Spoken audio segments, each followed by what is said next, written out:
completar um século e, para comemorar a data, começa a receber uma nova roupagem.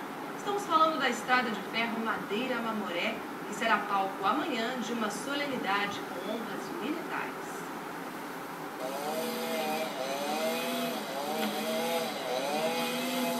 O barulho hoje foi esse durante quase todo o dia na Estrada de Ferro Madeira Mamoré.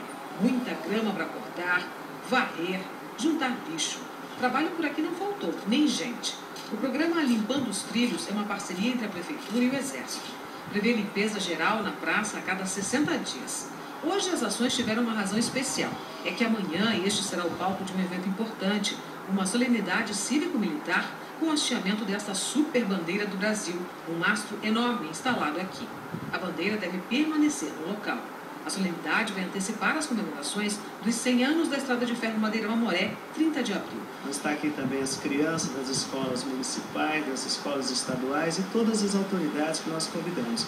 É uma cerimônia cívico-militar que tem a coordenação da Brigada Militar. O convidado especial confirmou presença do embaixador da Bélgica no Brasil. Amanhã, a lendária Maria Fumaça também vai apitar para alegrar os visitantes.